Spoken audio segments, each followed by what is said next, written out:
우리가 함께 마가복음 4장에 나오는 예수님의 비유의 말씀을 읽었습니다. 자, 오늘 본문은 아마 많은 분들이 많이 접하시고 잘 아시는 말씀일 텐데요.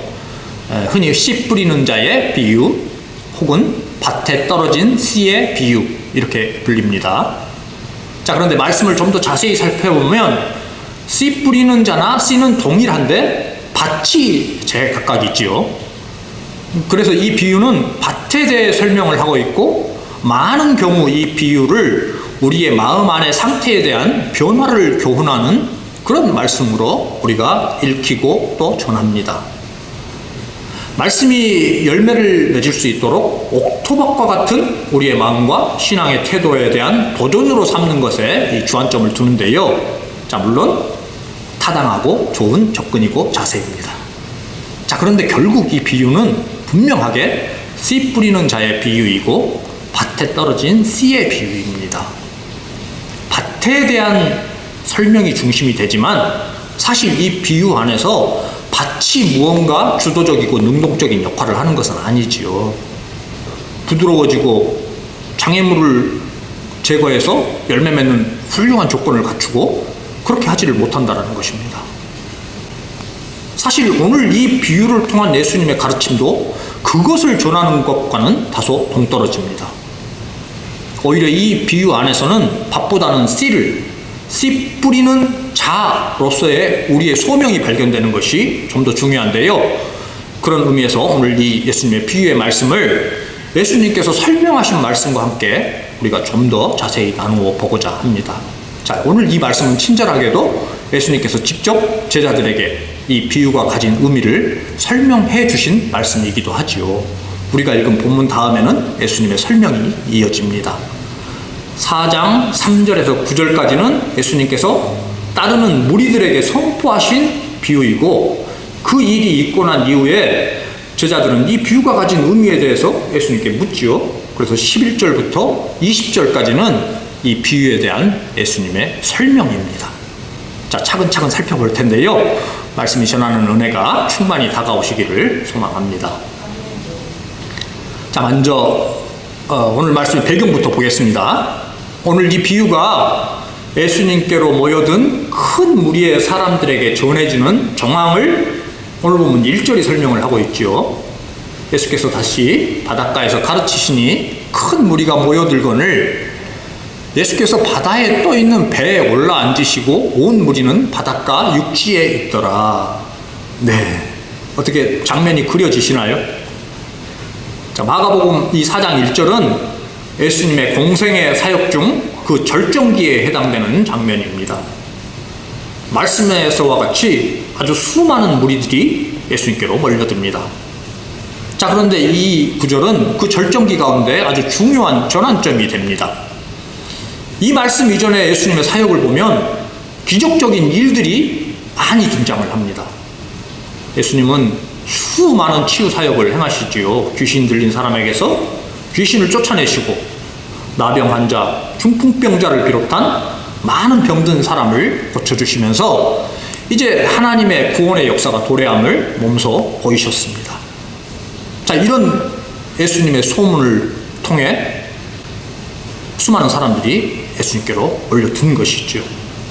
자, 그러자 이러한 일들 가운데 예수님을 대적하는 세력들 또한 가만히 있지를 않습니다. 바리새인들은 안식일에 병든 자를 고치는 일을 빌미로 예수님을 죽이고자 모의를 합니다. 유대인 서기관들은 예수님께서 행하시는 일들에 대하여 왜곡을 하지요. 이러한 일들이 귀신의 왕 바알세불을 힘입어 행하는 일이라고 예수님을 비난을 합니다. 그럼 그들에게 예수님은 사탄이 사탄을 쫓아낼 수 있느냐라고 반문을 하면서 그들의 영적인 무지를 꾸짖으시지요.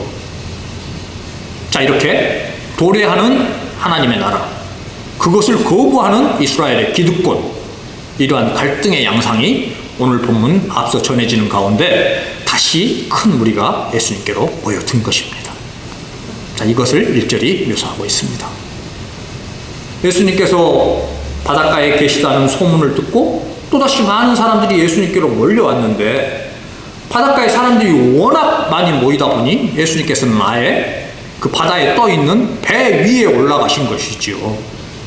자, 그렇게 그 배에서 바닷가에 모인 그 사람들을 보고 이제 본격적으로 하나님 나라에 대하여 가르침을 전하시는 것입니다. 이적 중심에서 말씀 중심으로 전환되는 그런 장면입니다. 자, 이러한 정황을 거치면서 사람들에게 여러 가지 비유로 가르침을 주셨는데 그 첫 번째 비유가 바로 오늘 이 씨 뿌리는 자의 비유, 4가지 땅에 떨어진 씨의 비유입니다. 자, 우선은 예수님께서 이것을 비유로 말씀하신 그 이유부터 살펴보고 우리가 선포된 말씀을 나누어 보겠습니다. 나중에 11절, 12절에 제자들에게 설명하시는 이 말씀 중에 이 비유로 선포하신 이유가 나오는데요. 이르시되 하나님의 나라의 비밀을 너희에게는 주었으나 외인에게는 모든 것을 비유로 하나니 이는 그들로 보기는 보아도 알지 못하며 듣기는 들어도 깨닫지 못하게 하여 돌이켜 죄사함을 얻지 못하게 하려 함이라 하시고. 네, 아멘. 이제 너희에게는 지금 말씀을 듣고 있는 예수님의 제자들, 그리고 더 나아가 오늘날 예수님의 제자들인 우리 성도들에게 하나님 나라의 비밀이 주어졌다라는 것입니다. 자, 우선 여기서 하나님 나라의 비밀이라고 우리 성경이 번역을 하고 있습니다. 자, 영어로는 우리가 쉽게 secret이라는 단어를 떠올릴 수 있을 텐데요. 영어 성경의 번역은 엇갈립니다. 사실 이 비밀에 해당하는, 우리 성경에서 비밀이라고 하고 있는 이 단어에 해당하는 원어 헬러 단어는 무스테리온입니다. 무스테리온. 떠오르시는 영어 단어가 있으리라 생각이 됩니다. 무스테리온. 네, 바로 미스테리입니다. 미스테리. 예. 그러니까 좀 더 알기 쉽게 직역을 하면 하나님 나라의 미스테리이고, 그래서 직역에 가까운 보수적인 번역을 채택한 영어 성경 대부분은 이 부분을 The Mystery of the Kingdom of God 이렇게 표기를 합니다. 현대적이고 대중적인 번역들이 시크릿이라는 좀 더 일상적인 용어를 쓰는 것이죠. 자, 그러니까 정리해서 말씀을 드리면 보다 원어에 근접한 의미를 풀어서 우리가 설명을 하자면 하나님의 나라는 예수님께서 말씀하심에도 불구하고 신비하고 이상하고 인간적이고 자연적인 통찰로는 쉽게 이해가 되지 않는, 알아들을 수가 없는, 자, 그러나 결국은 하나님의 정하신 때에 계시가 되어 믿는 자에게는 드러나는 진리입니다. 네. 자, 예수님의 이 말씀처럼 하나님의 나라가 미스테리하게도, 신기하게도, 이상하게도 유대인들이 기대했던 것과는 전혀 다른 모습으로 이 땅에 임하게 될 것이라는 그런 설명입니다.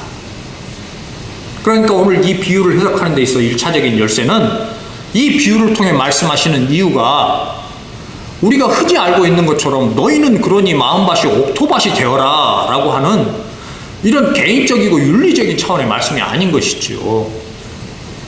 자, 물론 제가 누차 말씀드리지만 마땅하고 바른 자세이지만 예수님께서 말씀하신 이 말씀의 본질에서는 다소 멀어진 해석이고 주장이 되고 만다라는 것입니다.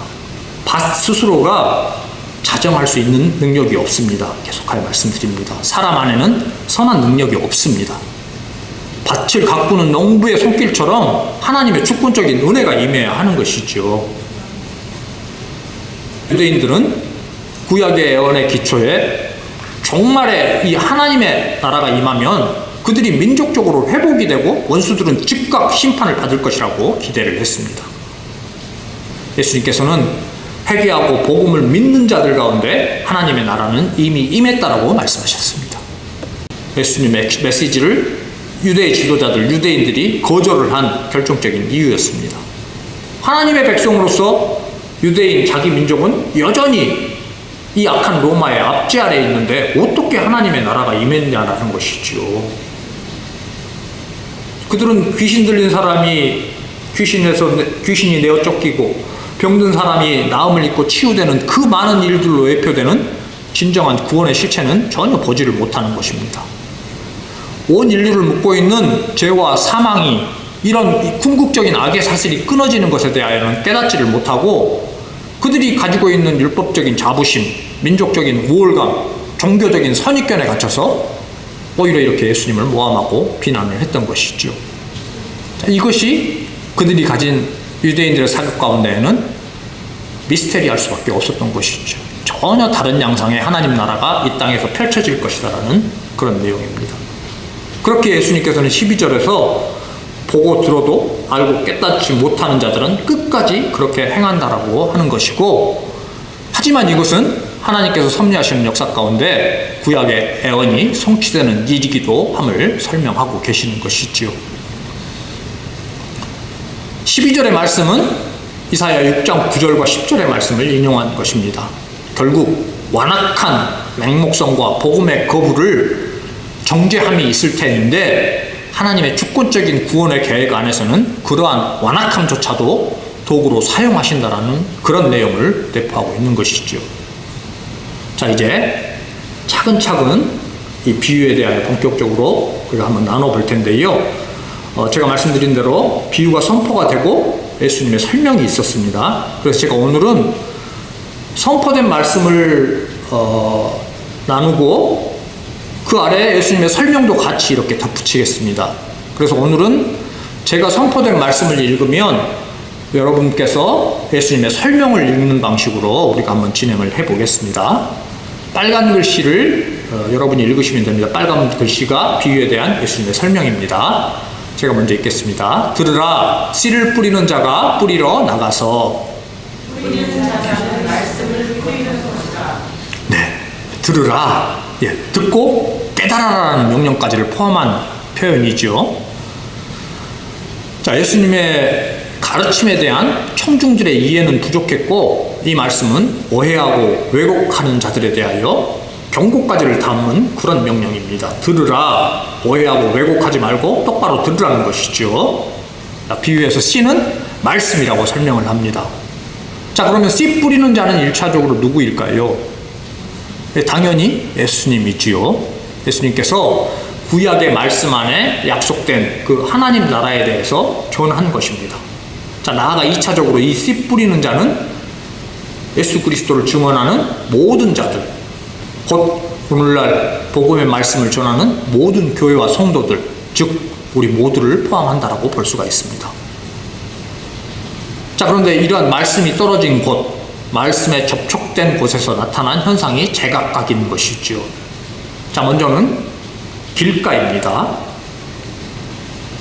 제가 먼저 읽고 여러분 읽겠습니다. 뿌릴새 더러는 길가에 떨어짐에 새들이 와서 먹어버렸고, 말씀이 길가에 뿌려졌다는 것은 이들을 가리키니 곧 말씀을 들었을 때 사탄이 즉시 와서 그들에게 뿌려진 말씀을 말씀하는 것이요.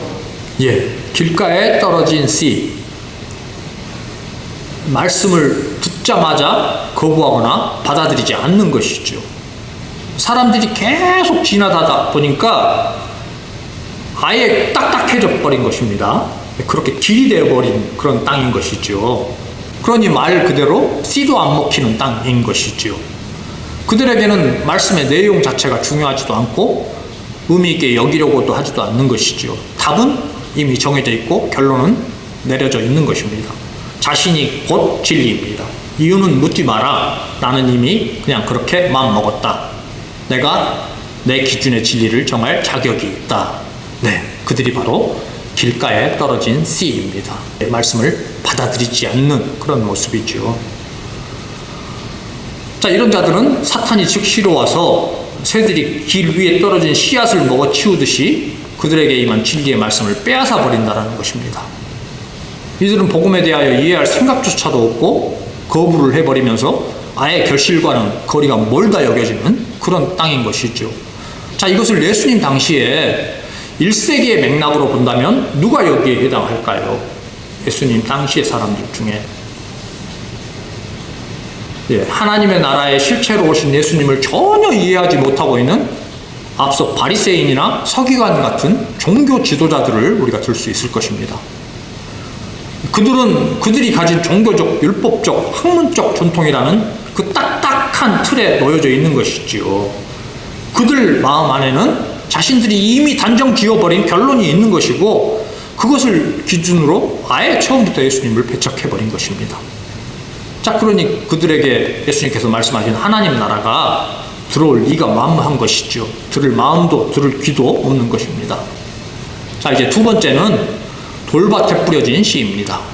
제가 먼저 읽겠습니다. 너는 흙이 얕은 돌밭에 떨어짐에 흙이 깊지 아니하므로 곧 싹이 나오나 해가 돋은 후에 타서 뿌리가 없으므로 말랐고, 또 이와 같이 돌밭에 뿌려졌다는 것은 이들을 가리키니 곧 말씀을 들에 즉시 기쁨으로 받으나 그 속에 뿌리가 없어 잠깐 견디다가 말씀으로 인하여 한날이나 박해가 일어나는 때에 곧 넘어지는 자요. 예, 돌밭에 돌 위에 얕은 흙이 덮여 있는데 거기에 씨가 떨어진 것이죠. 자, 복음은 일단 환영을 합니다. 예수님을 환대를 하고 하나님 나라를 받아들이지요. 그런데 깊이 뿌리를 내리지 못하는 것입니다. 바로 아래 돌이 있기 때문이죠. 그러니까 햇빛이 내리쬐면 금방 말라버리는 것이죠. 처음에는 말씀을 잘 받아들이는 것 같다가, 그러나 이것이 깊이가 없음이 즉각 드러나는 것입니다. 그런 사람은 뿌리가 없으니 지탱하는 힘이 없고 잠깐 견디다가 환난이나 박해가 일어나자 넘어지고 만다라는 것이죠. 자, 여기서 넘어지다의 원어적인 이미지가 바로 돌뿌리에 걸려서, 무언가에 걸려서 넘어지는 것을 의미합니다. 어떤 요인을 통해서 마음에 시험이 들어오면 바로 얼마 전에 말씀을 통해서 받았던 그 기쁨을 상실하고 마는 것이죠. 자, 성경이 전하는 예수님의 생애 가운데 이 돌밭에 해당하는 사람을 떠올리면 누가 있을까요? 이러한 모습, 환영하고 받아들였다가 금방 박해나 환난이나 핍박이나 시험 가운데 넘어지고 마는, 우리가 다양하게 생각해 볼 수 있겠지만은 우선 아마도 대다수 이스라엘 백성들이 여기에 해당되겠죠. 구원의 본체이신 예수님께서 오셔서 하나님 나라의 복음을 선포하자 많은 유대인들이 예수님의 사역에 열광적으로 반응을 했습니다. 오병이어를 비롯하여 수많은 기적과 치유를 경험을 하며 그들이 예수님을 환영을 하죠. 자, 그런데 그들의 이해는 현실적이고 인간적인 이해에 근거해서 예수님을 받아들였던 것이지요. 예수님께서 예루살렘에 입성할 때에 수많은 군중들이 예수님을 환영을 했습니다. 그가 왕이 되리라는 그런 기대 가운데 환호성을 올렸던 것이죠. 하지만 로마 군병에 붙잡히고 대제사장과 빌라도 앞에서 신문과 고문을 당하자 그들이 돌변을 합니다. 예수님을 십자가에 못 박으라고 고함을 지릅니다. 자, 이런 사람들이 바로 돌밭에 해당하는 그런 모습이겠지요. 이 얄팍한 마음이 상황을 따라 바로바로 바뀌고 맙니다. 자, 이제 세 번째, 가시떨기입니다. 더러는 가시떨기에 떨어짐에 가시가 자라 기운을 막음으로 결실하지 못하였고, 또 이들은 가시떨기에 뿌려진 자니 이들은 말씀을 듣기는 하되 세상의 염려와 재물의 유혹과 이하 욕심이 들어와 말씀을 알아 결실하지 못하게 되는 자요. 네, 가시떨기, 가시덩굴 같은 것이 자리를 잡고 있는 그런 땅입니다. 마음속에 뿌리를 내리고 있는 다른 것이 있는 것이죠. 19절의 말씀에서와 같이 세상의 염려와 재물의 유혹과 기타 욕심이 들어와 있는 사람입니다. 그런 것들이 마음 안에 자라나 말씀의 결실을 막는 것이죠. 이 세상에 속한 것들, 내 소유에 대한 집착과 욕망이 하나님 나라에 대한 사모와 갈망보다 더 큰 것입니다. 예배의 자리에는 와 있고 말씀은 듣고 있지만 말씀대로의 삶을 살아내지를 못합니다. 그러니 결국 그 하나님 나라의 백성된 자로서의 자유와 평강과 기쁨을 누리지를 못하는 것이죠. 자, 다시 한번 예수님 당시에 이러한 사람에는 누가 있을까요? 마태복음 19장, 마가복음 10장, 그리고 누가복음 18장에 등장하는 어떤 재물 많은 부자 청년의 모습을 우리가 들 수 있을 것입니다. 누가복음에서는 부자 관리라고 이렇게 표현을 하죠. 외적으로 그의 모습은 사람들로부터 하나님의 축복을 받은 자라 여겨질 만한 그런 모습으로 비춰집니다. 젊은 나이임에도 불구하고 아주 부유하고 지위도 있습니다. 또 예수님과의 대화 가운데 드러나는 것처럼 스스로가 자신은 어려서부터 율법의 계명도 아주 철저하게 지키며 살았다고 할 정도로 종교적이고 도덕적인 신실함도 그에게서는 보여집니다. 자, 그럼 그가 영생을 구하며 예수님께로 나아오지만 그럼에도 결국 돌아서고 말지요. 너의 소유를 팔아 가난한 자들에게 나눠주고 나를 따르라는 예수님의 말씀에 그는 자신이 가지고 있는 재물에 대한 집착과 욕심을 끝끝내 버리지 못합니다. 그리고 심히 근심하며 예수님을 떠나버리고 말죠. 네, 이런 모습이 바로 가시떨기에 떨어진 씨의 모습입니다. 자, 이제 마지막으로 좋은 땅에 뿌려진 씨입니다. 더러는 좋은 땅에 떨어짐에 자라 무성하여 결실하였으니 30배나 60배나 100배가 되었느니라 하시고, 좋은 땅에 뿌려졌다는 것은 곧 말씀을 듣고 받아 30배나 60배나 100배의 결실을 하느니라. 네, 아멘. 네, 좋은 땅, 씨가 떨어진 곳에서 자라나 무성한 결실을 맺는 그 땅이지요. 생명의 역사가 풍성하게 일어나는 것입니다. 말씀이 마음 깊이 다 받아들여져서 열매를 맺는 것이죠. 성령께서 그 마음 안에 이러한 일들을 이루어 가시는 사람입니다. 자, 그러니 자신을 성령의 역사하심에 온전히 내드리는 그런 사람의 모습이지요. 자기의 고집, 완악함 이런 것 없이 온전히 부드러운 흙처럼 말씀의 씨를 받고 품고 인내하며 기다리는 것입니다. 자, 이렇게 믿음으로 순종하며 하나님께 전부를 내어드릴 때 이를 통하여 하나님께서 열매를 맺는 삶을 이루어 가시는 것이죠. 자, 이 좋은 밭에 떨어진 씨, 예수님 당시에 이 비유의 1차적인 대상이 누구인가요? 어떤 사람들이 이러한 열매를 맺었나요? 네, 바로 당시 유대인이 생각하는 하나님 나라에서는 전혀 상상도 못할 사람들이지요. 이방인, 소외되고 등한시되었던 사람들, 스스로도 자격이 없다라고 여기던 그 사람들, 세리와 죄인들이 예수님께로 나와 은혜를 입었고 예수님을 구원의 주님으로 받아들였습니다. 심령이 가난하고 스스로를 의롭다 여길 수 없어 의를 갈망하는 자들이 오히려 예수님이 말씀하시는 하나님 나라를 긍정하고 받아들인 것입니다.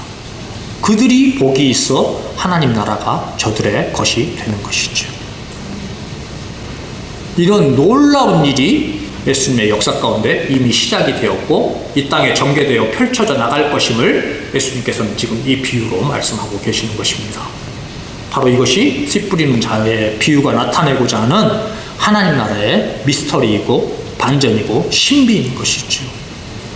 예수님을 통해 이 땅에 도래한 하나님의 나라는 이렇게 자라날 것이고 열매를 맺을 것이다, 이렇게 말씀하시는 것입니다. 그리고 그 열매는 30배, 60배, 100배가 되었느니라 라고 이렇게 확정적인 언어로 선포를 하시는 것이죠. 사랑하는 성도 여러분, 어떻습니까? 예수님의 이 선언과 계시의 말씀, 인류 역사를 통하여 또 교회사를 통하여 그대로 실현이 되었습니다. 약하고 소외된 자들에게 전해진 복음의 말씀을 통해 그 씨를 통하여 뿌리내리고 열매 맺고 퍼져나가는 역사를 우리는 보았고 지금도 경험을 하고 있습니다. 말씀이라는 씨가 가진 능력이고 전하는 자의 열심을 통하여 주님께서 일구어 가시는 그 역사이지요. 오늘도 세계 각처에서 선교사님을 비롯한 많은 이 복음의 일꾼들이 그 일에 헌신을 하고 있고 우리 역시 그 생명의 복음을 전하는 그 사명으로 부르심을 받은 자들입니다. 이것이 늘 기억되고 실천되기를 바랍니다. 떨어진 씨가 열매를 맺으면 그 결실은 30배, 60배, 100배가 됨을 주님께서 말씀을 하셨습니다. 자, 그렇게 자라나고 퍼져나가면 결국에는 아무리 척박한 땅이라도 말씀으로 덮이는 것이죠. 그리스도의 복음을 통한 이 땅의 하나님의 나라는 추수의 때까지 그렇게 확장되어 나갈 것입니다. 30배, 60배, 100배 결실의 기쁨이 풍성한 저와 여러분, 우리의 가정과 교회 되기를 진심으로 축복합니다. 온 밭에 알곡이 넘치는 물이 바다를 덮음과 같은 여호와의 영광이 충만한 그날을 바라보며 여러분 모두를 예수님의 이름으로 축복합니다. 네, 기도하겠습니다. 하나님 아버지, 우리의 삶 가운데 하나님의 나라가 날마다 확장되게 하시며 복음의 열매가 풍성히 맺히게 하여 주시옵소서.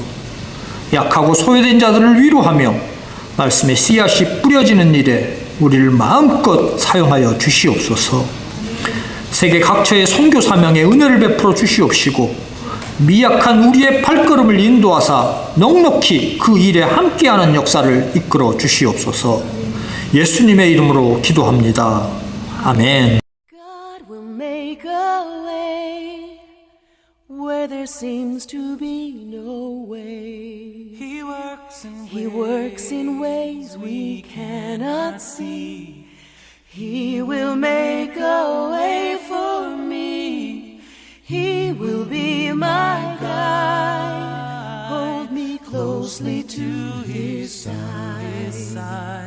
With love and strength for each new